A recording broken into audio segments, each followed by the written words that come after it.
Previously on Alan Wake, Alice has been kidnapped. Alan, please help me. Alice? You'll do exactly what I say if you ever want to see your wife again. I can't tell anyone except my agent Barry. Damn it, Barry, they'll kill her! You're my best friend, and I'm worried that you're not right in the head. The ransom is a manuscript I supposedly wrote that's coming true before my eyes. It happened just the way it was on that page. So dark. I have found only a few scattered pages. I want the entire manuscript. The deadline is in 2 days. I found Mr. Wake's pages.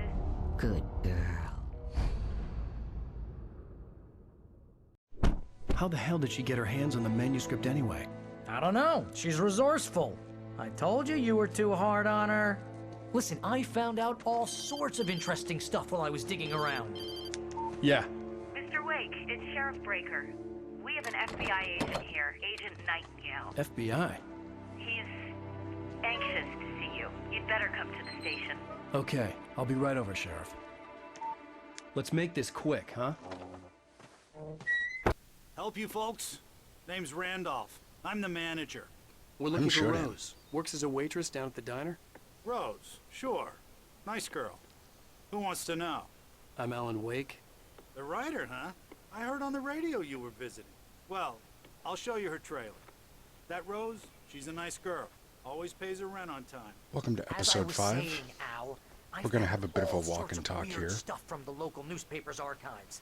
This place is crazy. Disappearances, mysterious deaths, urban legends come true, and get this, most of this stuff takes place around Cauldron Lake. Well, you ain't wrong, mister. The Indians thought the lake was a doorway to the underworld. I'm the God-fearing type myself. I don't hold with that sort of thing. Yeah, okay. Anyway, there was an island there owned by a guy called Thomas Zane.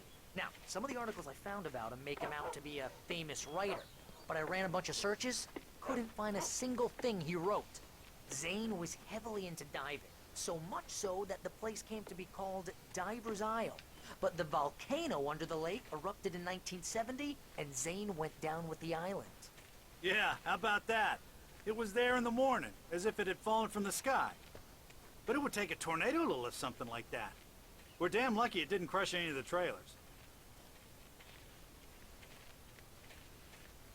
So far we've seen an airplane fall from the sky and now that boat. Neither of them seem to be part of this time. It gets better. A local girl, Barbara Jagger, drowned in Cauldron Lake just a week earlier. They were lovers. Sure, Jagger's a local spook story. The Scratching Hag comes for you in the dark. Childish stuff like that. Anyway, Al, I'm just getting to the best part. All of the articles about this stuff were written by Cynthia Weaver. I asked around, and she's that crazy bag lady you met. What, the lamp lady? She can be a little loopy, but she's not homeless or anything. Yeah, anyway, she knew both Jagger and Zane before they both died, and she had some kind of a breakdown.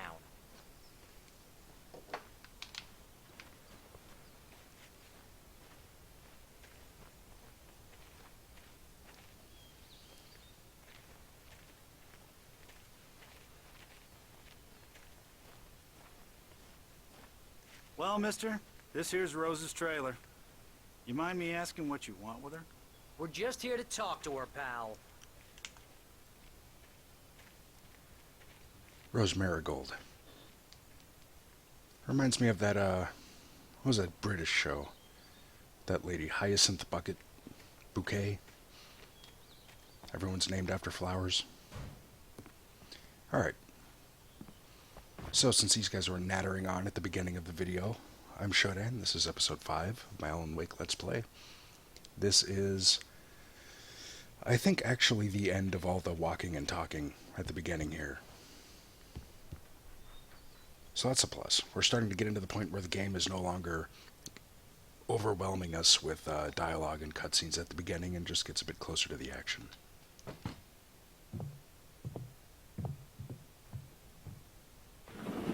Welcome to...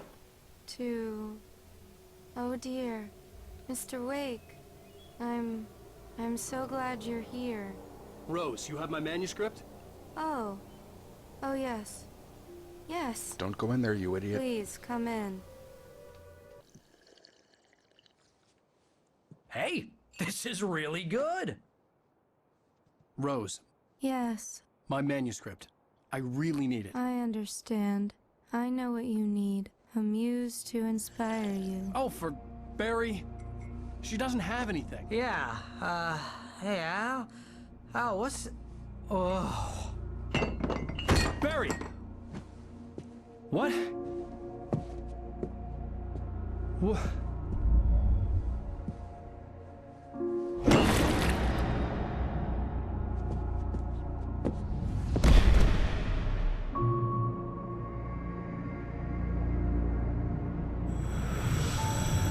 It's coming for you, hiding in my barber's skin. I'm too weak to stop it. You must turn the lights on. I promised I'd come visit you and your lovely wife. You must finish what you started. I insist. You must turn the lights on. Turn the light on. Back to work, boy.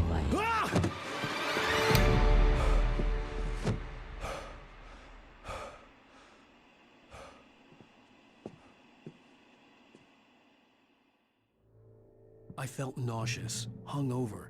Only anger kept me going. I can't tell reality from dream anymore, but it seems I have an imaginary editor to help me. She's an old woman in a funeral dress. I call her Barbara Jagger. She's very strict. I'm writing faster and faster. My manuscript is being heavily revised. The edits are getting very aggressive, and each day there's less of me and more of her. I hate it, but I know she's right. She promises me I can save Alice this way. She knows more of this than I do. About the complex incantation I'm attempting. About this place. She's worked with another writer under similar circumstances, Thomas Zane. The genre of the story seems to be shifting. It's turning into a horror story. I'm getting close. I can feel it. Yeah, this isn't creepy at all. Why does she have a mobile above her bed? That's kind of weird. Rose took a day from me. I had less than 12 hours left to meet the kidnapper. All I could do was get Barry into the car, work something out once I got on the road. Welcome to the Oh Dear Diner. What can I get you today? Coffee? I couldn't work up much hate for Rose. Something had used her to get to me and left its mark. First refill is free. Nothing we can do about Milk anyone and in sugar here. on the counter there. Would you like to hear today's specials? My gun and flashlight were gone. I'd have to find a way to get Barry into the car as quickly as possible. There was no time to waste. Mr. Randolph liked Rose. That little smile she had. How she was still sweet when life had tried so hard to make her bitter. It wasn't any of his business what she did in her trailer. But those strangers, the writer and his smart-ass sidekick, looked like trouble. And they'd been in there for hours, way past her normal bedtime. He reached for the phone and called the sheriff's station. Oh good, so now we're gonna have the cops on our ass too. You know, it's all just a big misunderstanding, really.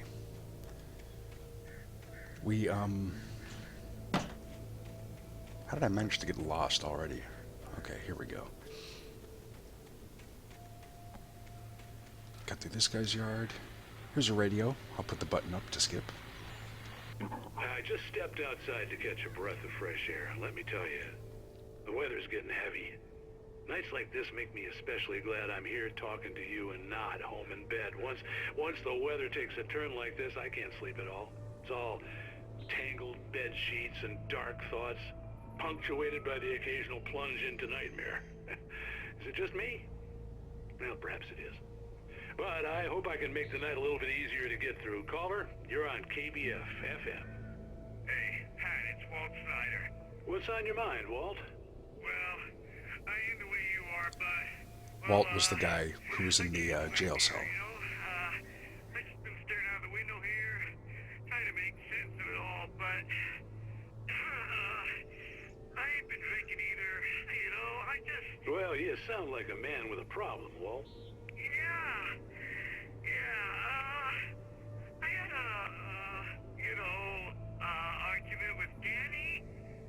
Danny, and get in trouble with the law, you know, and I'm just, well... I heard something like that, Walt. Yeah, well, you know, he's, you know, Daddy's my best friend, and, they let me, bail today. And now I'm just alone here at the window, you know, waiting. Man, and there's something in the air tonight, man. I was just outside looking up at the sky above our broadcast tower thinking the same thing. What are you waiting for, Walt? I don't know. You know, something's gonna happen. You know, I think I better go. Walt, maybe... No, thanks, Pat. Well, good luck to you, Walt. Hang in there. Let's take a little break, folks. This weather's really something else, huh? How can I be sure? So people are starting to get a little on edge and a little kind of freaked out for reasons that they can't identify, which is probably all due to the dark presence becoming more powerful in this town. Whoa. Surprised that didn't break my shin.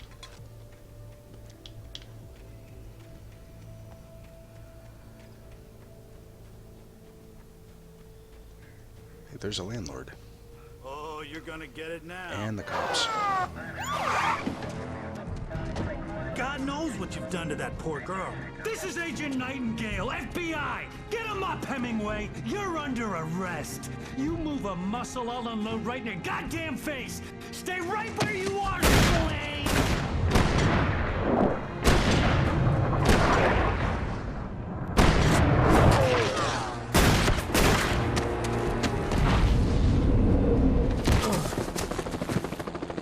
What are? I'm standing right here, you goddamn maniac!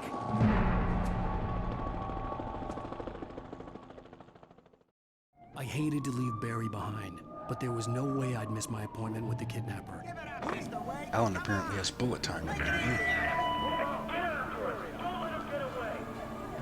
I just gotta run away from the cops.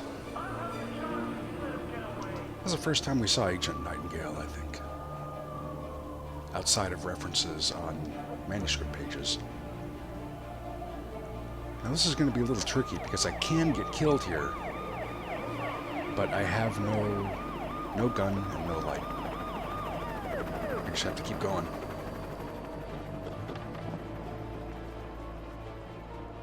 There! Freeze! Okay, men, keep your eyes peeled. He's gonna try to make it out here. Oh, damn. They're sending up signal flares now.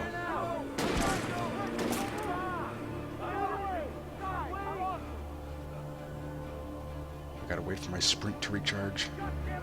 There's no stamina meter or anything in this game, so you kind of have to guess, have to use your judgment. Oh, get up there.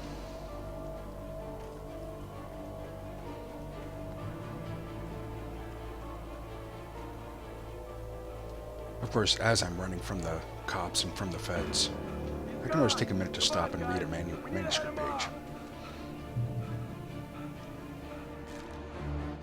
For decades, the darkness that wore Barbara Jagger's skin slept fitfully in the dark place that was its home and prison. It was hungry and in pain. It dreamed of its nights of glory when the poet's writing had called it from the depths and given it a brief, terrible taste of power and freedom.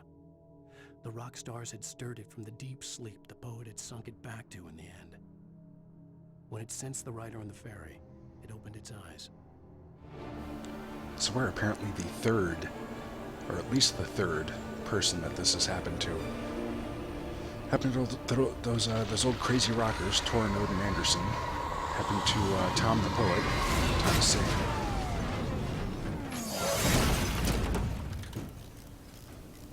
And now we're the latest.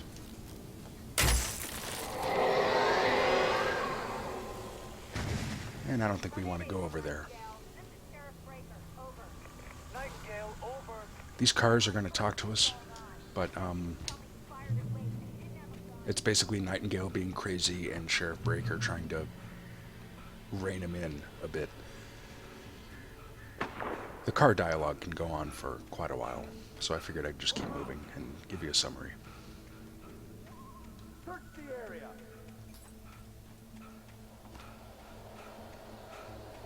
Stay sharp. This way. Over here.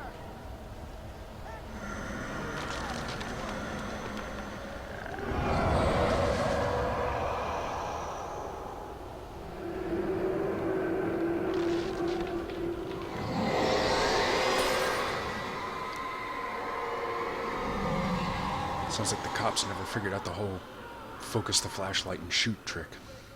Agent Nightingale, I've lost contact with persons you assigned to me. It's way Stewie. This horror was everywhere I went, circling me. The cops didn't stand a chance. They were after a writer, not a monster. Nightingale thinks that we're somehow responsible for basically all the cops dying back there. Hello. You on the ground. Hold it right there. No. There's nowhere to run. Freeze!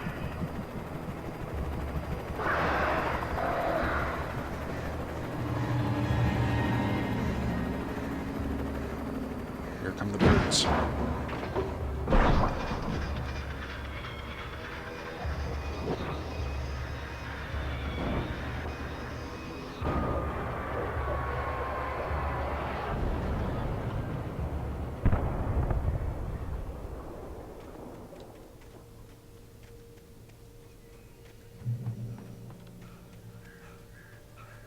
I don't know if that was an FBI helicopter. I mean, I don't think this little town would have their own chopper. They've only got 2 deputies.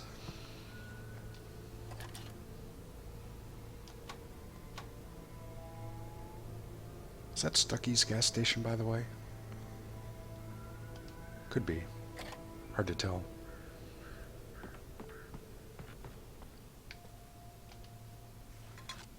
Here's a police radio. This is James. Mulligan, Thornton, come in. Over. Thornton here. James, we got both Wheeler and Rose in custody. They didn't put up a fight or anything. Why, they were... Hey, what are you... Come on! Sit down and give me that. James, Mulligan here. Over. Go ahead, Mulligan. Over. We got Wheeler and Rose here. Wheeler's drunk or hopped up on something. Speaking of which, that Fed had a pretty distinctive whiff of Otis Scotch about him, if you know what I mean. Over. I don't have anything on that, Deputy Mulligan. Over. Well, whatever. Anyway, Rose is just being plain weird here. You better get Doc in to take a look at both. Over. Gotcha. You better get them here quickly. The, Fed's gonna want to interview Wheeler. Over. Oh, yeah, I'll bet he does. Looks like they have a lot in common. Mulligan out. Well, at least those 2 guys survived. Thornton and Mulligan.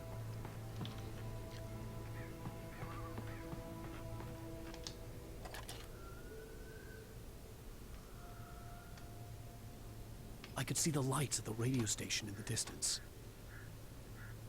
I like how this well, it may be hard to see, but this radio station is just called radio station.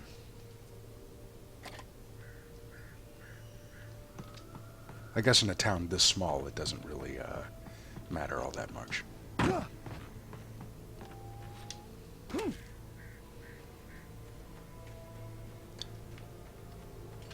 I imagined that the broadcast tower in the distance was part of the local radio station.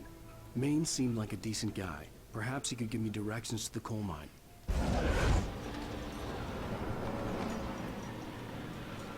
Great, even the Unnatural gates are shadows angry. clung to the gate. The darkness that was after me was trying to stop me. I wouldn't get through without a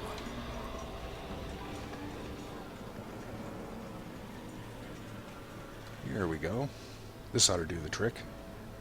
There was no power to the searchlight. Oh, right. It's not coffee powered, so I just have to fire this thing up.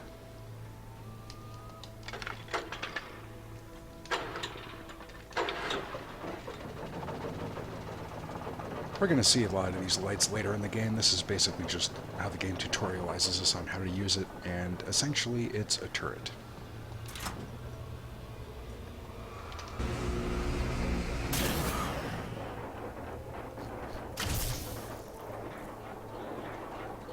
Easy enough.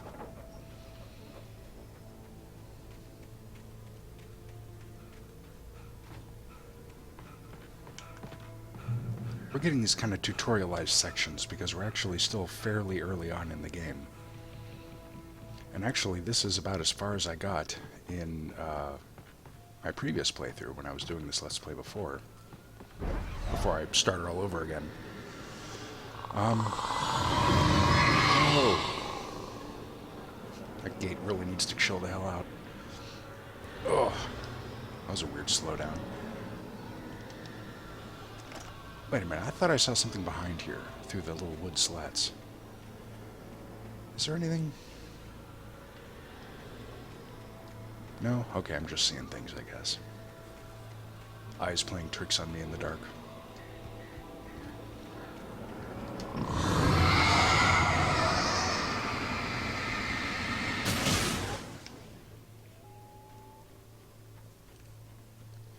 So we have a light but no gun.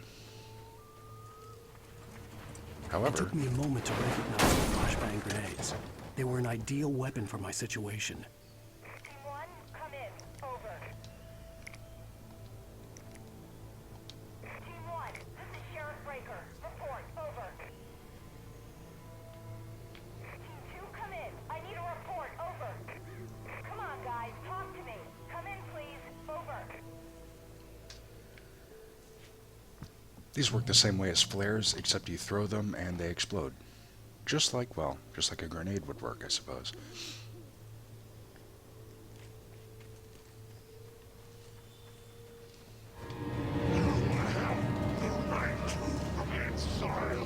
These guys are all,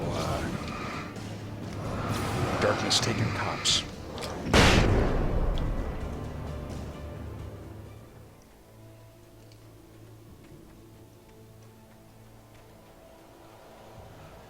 I think they're just going to kind of keep coming out here, so I want to kind of hurry. Whoop. Ah, close one.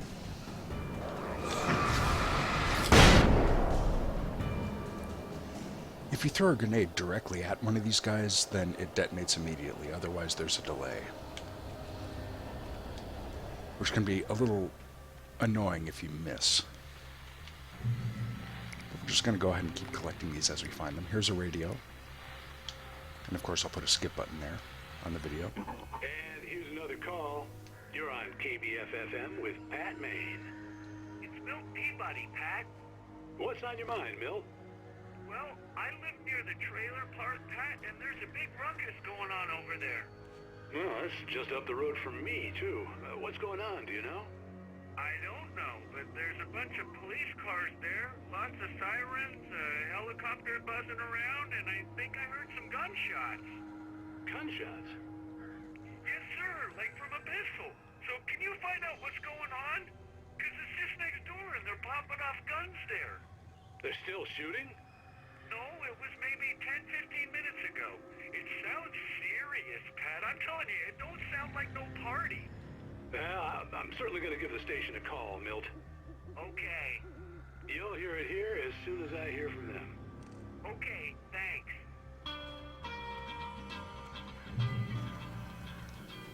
So it sounds like this whole town's just kind of starting to go nuts at this point. Ooh, I'm surrounded. Hey, hey, hey.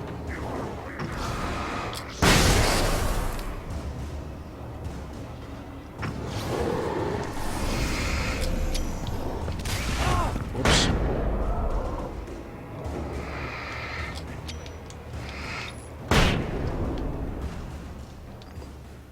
Well, that could have gone better, I think. That big guy, that was a... It took a couple grenades, maybe 2 or 3 to take down. Touched by the dark presence, Rose was lost in a dreamland where everything was drawn in black and gray crayons. The old lady had promised her that all her wishes would come true. She would be Alan Wake's muse. She was smiling so hard it hurt her face. She crushed a bottle full of sleeping pills into the coffee. Deep down inside, she was screaming in terror. A bottle full of sleeping pills. I'm kind of surprised we didn't die.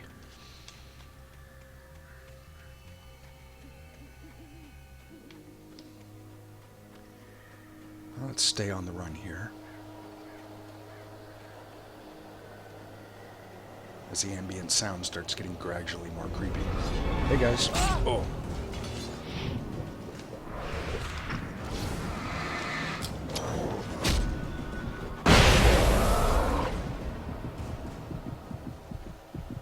Yeah, I keep missing these grenade throws. I keep thinking that I still haven't died yet in this playthrough. Who knows, it may happen here.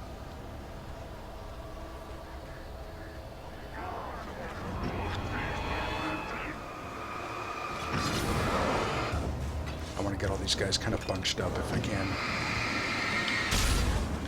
Perfect. Well, except for that one hit I took, that was perfect.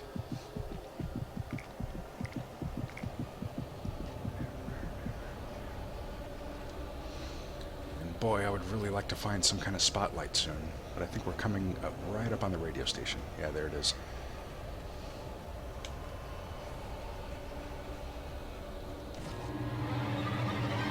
Oh boy. Ooh. Yikes.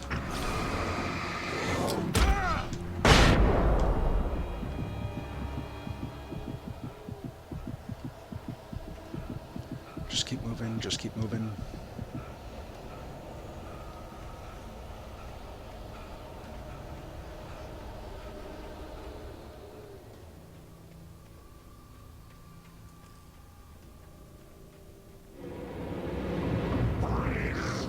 No. Oh, God. I've got to get to that spotlight. I hope Maine could lend me a car to get to the coal mine. Oh, why, hello, Lorna. What do you have for us? Well, I just don't see why the cops bother with the trailer park. What do you mean? It's a trailer park. Yeah, this lady's calling in saying, well, you know, it's not surprising there's all this crime going on at the trailer park. Well, let the trailers sort themselves out. I'm sorry, but my granddaddy settled in Bright Falls in 1911. well, thank you very much for that compassionate viewpoint, Lorna. Oh, here's a little surprise. The famous writer Alan Wake just walked in, folks. I'm going to see if I can talk him into an interview. Come on in, Mr. Oh, I'm so glad you could find the time to do this, Mr. Wake. Nowhere to run now, Dan Brown. You back away from me. Don't hurt it. Whoa. Everyone calm down. Put the gun down. We're all friends here, right? Cool your jets, Nightingale. We got him. Judas Priest! What the hell's the matter with you? There's a civilian in there.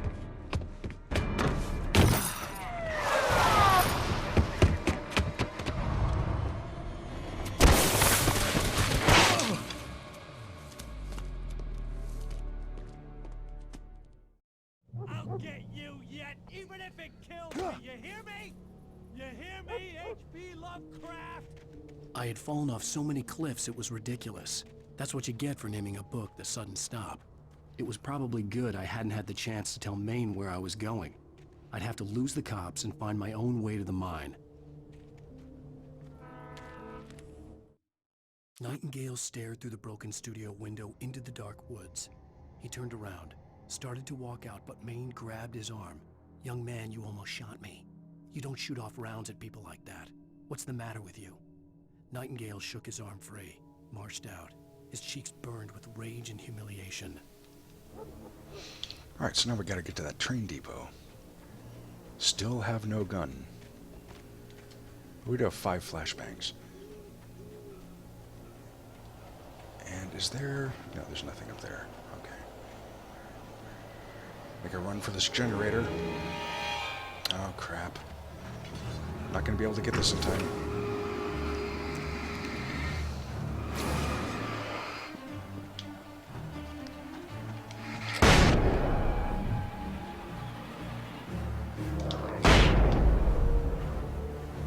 was a little wasteful, but we survived.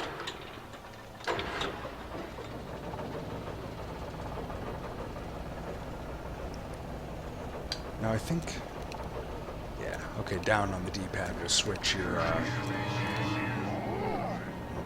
Hang on.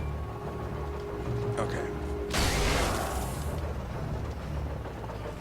Now I'm safe. Alright, shotgun ammo. I think I'll keep my flares equipped, at least now that I have a gun. See, did anyone respawn? Nope, we're good.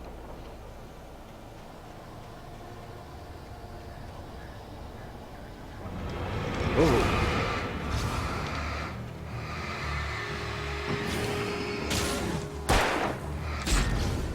Whoops.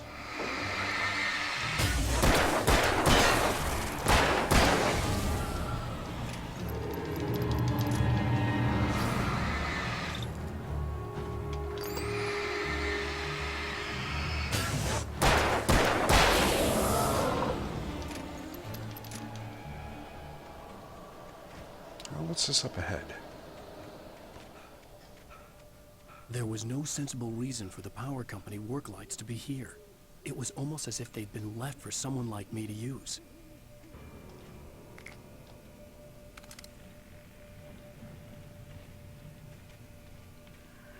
Looks like we can set up a perimeter with these things.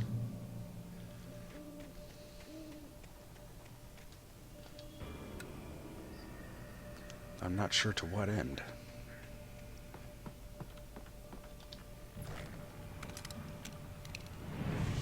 Oh, to this end.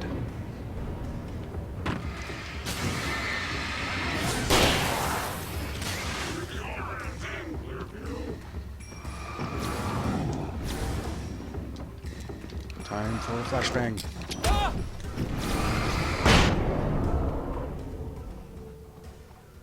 That worked out quite well.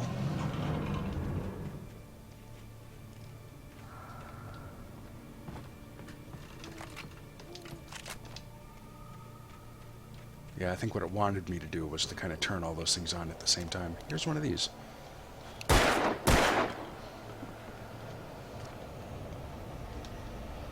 see, ammo. I guess I'm going this way? Yeah, I'm probably supposed to be on a path, but I guess I missed it.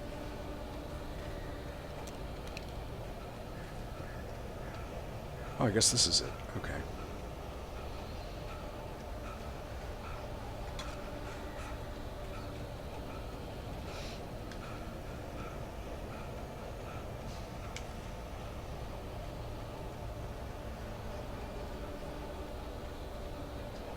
Here's a page. Sarah trusted her gut, and her gut said Agent Nightingale was an asshole. He felt wrong, and it wasn't just the smell of stale booze. It was in the way he flashed his badge, pulled rank, the look in his eyes when he wanted answers. Where was Alan Wake? What was this about an accident? Where was his wife? And most importantly, why did she let Wake go? He wouldn't answer her questions. Federal business was all he'd say. Now, I'm not sure what pretense Nightingale is here.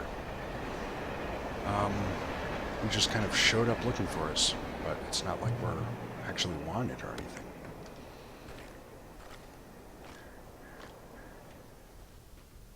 Alright, the game is really loading us up on supplies here. Hello? The most stubborn man I've ever met. Alice? Alice? Alan. I'm so afraid. Keeps me in the dark. Please help me. I look at you, Alan, and it's not you. Something else. Looking out from behind your eyes. Alice, I'm here. I'm so alone here. It's all gonna go to hell. You need to be careful. Cooperate. The connection had been terrible, but that wasn't the only thing that hadn't been right with the call. She sounded wrong somehow, but she had called me. Yeah, it certainly sounds definitely creepy. The pipe wrenched itself loose from the bridge's steel framework. Wrapped in darkness, it floated in midair, twitching. For a moment, I didn't understand what I was looking at. The heavy object lurched at me with impossible force. I threw myself out of the way, but just barely. When I turned my flashlight on it, it shook in a dark rage before it flew at me again. Possessed objects. And it looks like there's a little power company cache up here.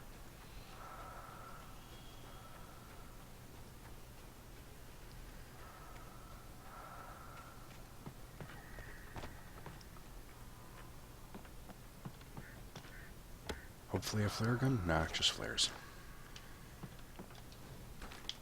Well, I'll take it anyway. I mean, the flashbang grenades, those are almost good enough as a flare gun. Hey! Whoa! The hell did you guys come from? Oh,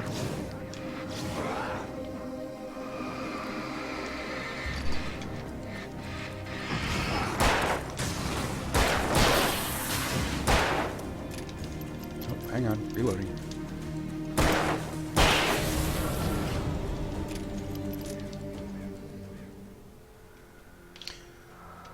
See, I think there was more ammo up here that I could restock with. Yep.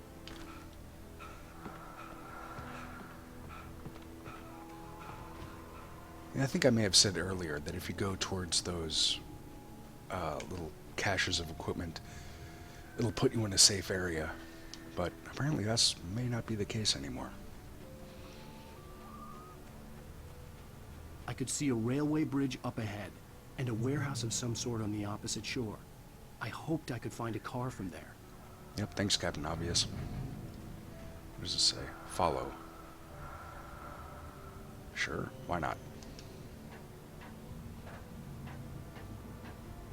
Well, it's not like there's any other direction I could go in, really.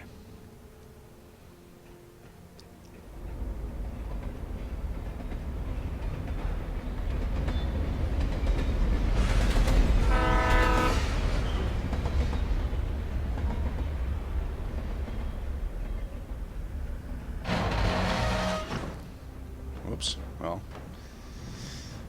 that wasn't anything. Well, great. This thing has physicsed its way into my path. Oof. There we go. The darkness that was pursuing me was growing stronger, and it was taking over everything in its path. Well, more like everything in my path, really.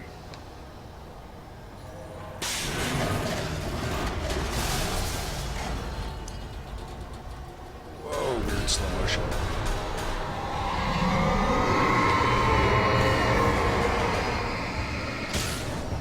Alright, check this out. Drop a flare on these things, and it makes it much easier.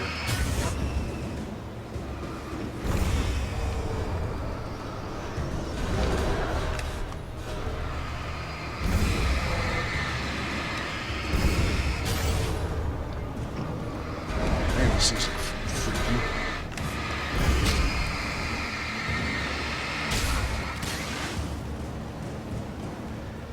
There's still something out there. Yeah, a couple things.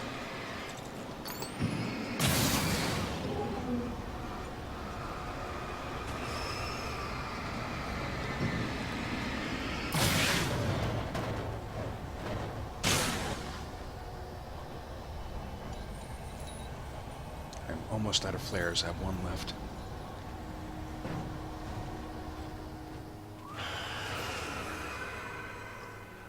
Hey, real.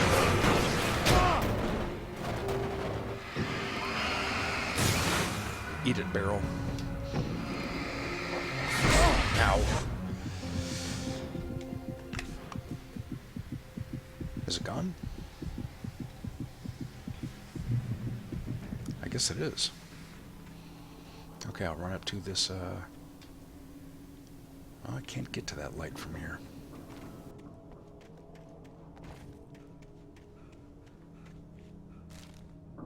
I slammed the door shut right in his smug face. He pleaded for me to open the door. True to form, the asshole actually thought I would obey. I had no sympathy left, no guilt either, not for him. I took a moment to savor the scream. I bet I had a smile on my face. It was all that I had time for. The dark presence was inside the lodge with me. Wow, that's pretty dark, Alan. As a teenager, just starting to get interested in writing, Stephen King had been a source of inspiration to me. I thought about all the inanimate objects that had come to life in his books. No one is safe in a good horror story. Certainly not the protagonist. That's what makes them fun. This was anything but. The darkness could possess anything, and it was getting closer. We have a heavy-duty flashlight. This should help a lot more. I think it basically just has a much larger battery. It's not actually a more powerful light or anything.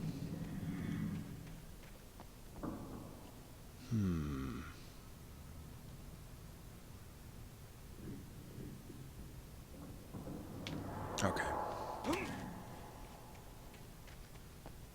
Just trying to remember what part of the game this is, and I think now I know.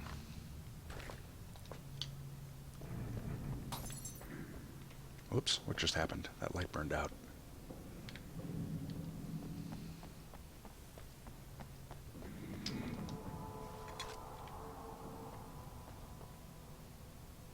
This really looks like a place where something bad could happen, doesn't it? I'm not sure that it will. But all the same, it's giving me some pause.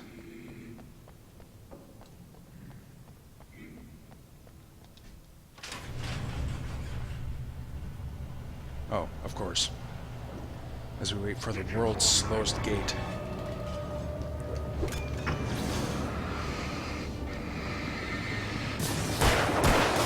Oh, oh, oh.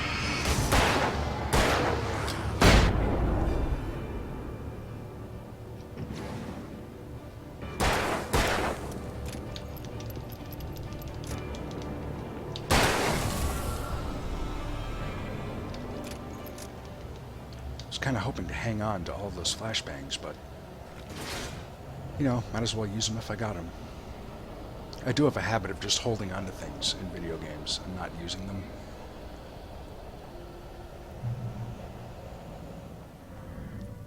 Oh, hey. Oh. Oh God. Hey, first death. What do you know?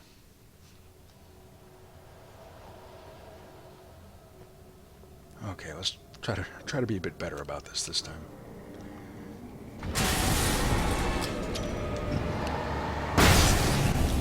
And you're over here.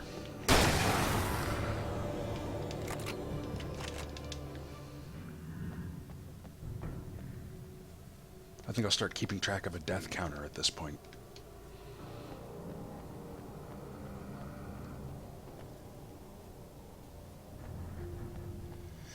In light, you can hurt them. Well, yes, obviously.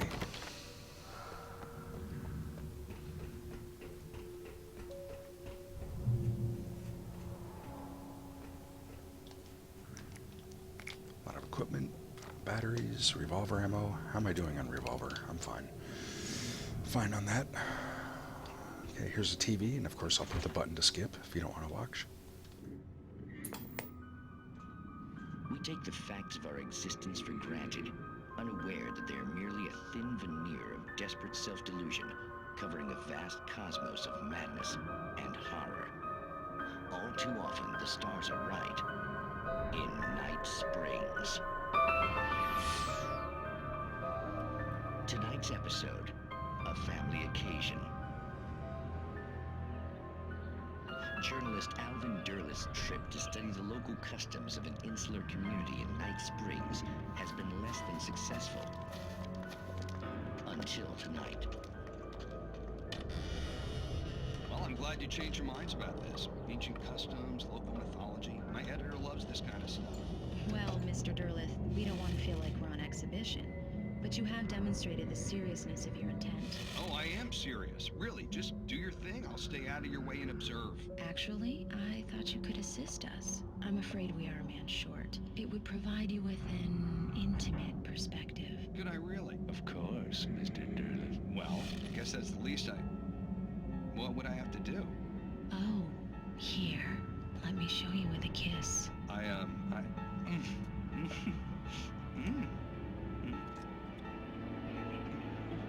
What did you...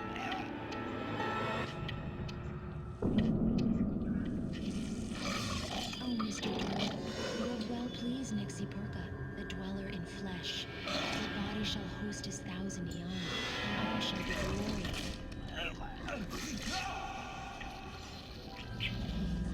Shh, darling, be calm. Shh. Alvin Derleth learned a harsh lesson. If you go looking for mythology, it may come looking for you. And such quests always bear fruit. In Night Springs. That in particular just felt like kind of a really lazily written early Twilight Zone episode. Alright guys, so you know what I think I'm going to do? I think I'm going to try to get to the next checkpoint, if possible, and then call the episode there, because it's running a little bit longer than I would like. Actually, you know what? I'll read this manuscript page, and I'll end it there. All we have to do is get to that truck in the distance, right behind that gate, and that shouldn't be too hard. So let me read this, and I'll see you at the next episode. Thanks, guys.